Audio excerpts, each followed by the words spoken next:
नमस्कार मैत्रिणो, मिष्टीज किचनमध्ये आपले स्वागत आहे। आज आपण पाहणार आहोत चमचमीत असा मस्त असा मशरूम मसाला। खूप छान लागतो हा। चला तर आता आपण पुढची प्रोसेस पाहूया। जर माझ्या चॅनलवरती नवीन असाल तर माझ्या चॅनलला लाईक, शेअर आणि सबस्क्राइब करायला विसरू नका। चला तर आता आपण पुढची प्रोसेस पाहूया। आता मशरूम आपले स्वच्छ धुवून घ्यायचे आहेत।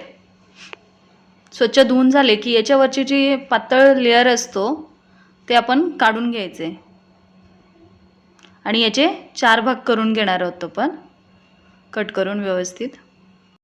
आता आपले हे जे कट केलेले मशरूम आहेत याच्यामध्ये आलं लसणाची पेस्ट घालणार आहोत आपण। बेसिक मसाले, धना पावडर, काळा मसाला, हळद, लाल मिरची पावडर। मसाले तुम्ही तुमच्या आवडीनुसार कमी जास्त करू शकता।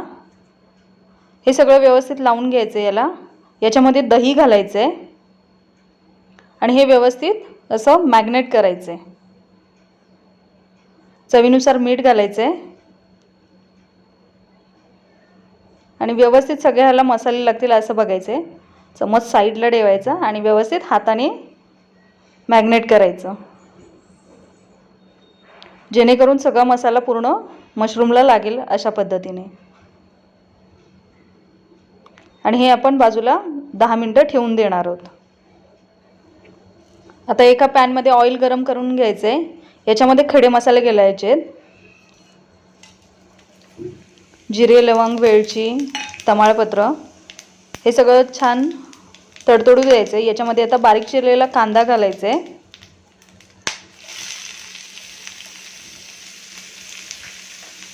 बारीक चिरलेला कांदा सुद्धा छान परतू द्यायचा आहे। छान गोल्डन ब्राउन होईपर्यंत याला छान परतून घ्यायचं आहे। आपला कांदा छान परतून झाला की याच्यामध्ये आपण टोमॅटोची प्युरी घालायची आहे आणि ही सुद्धा छान परतून द्यायची। याला मस्त असा ऑइल सुटेपर्यंत याला परतू द्यायचे।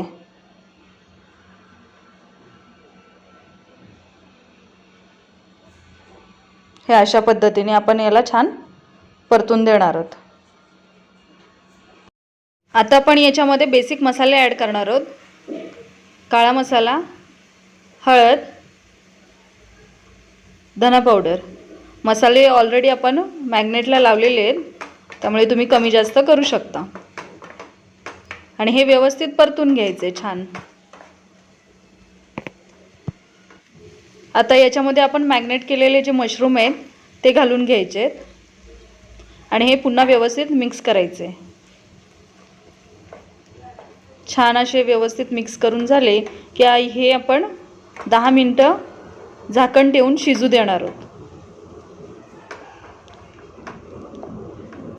आता आपले 10 मिनिटं झालेले आहेत। आपले मशरूम असे शिजलेले आहेत। याच्यावरती आपण आता कोथिंबीर घालून घेणार आहोत। हे मी न पाणी घालता शिजवलेले आहेत। तुम्ही लागलेस तर थोडंसं पाणी घालून हे शिजू शकता। आता तुम्ही पाहू शकता आपला मस्त असा चमचमीत, झणझणीत, चटपटीत मस्त असा मशरूम मसाला तयार आहे। खूप छान लागतो हा। तुम्ही चपाती भाकरी सोबत कशाही सोबत खाऊ शकता। हेल्दी रेसिपी आहे, तुम्ही नक्की ट्राय करा। जर माझे व्हिडिओ तुम्हाला आवडत असतील तर माझ्या चॅनलला लाईक, शेअर आणि सबस्क्राइब करायला विसरू नका। थँक्यू। नक्की सबस्क्राइब करा।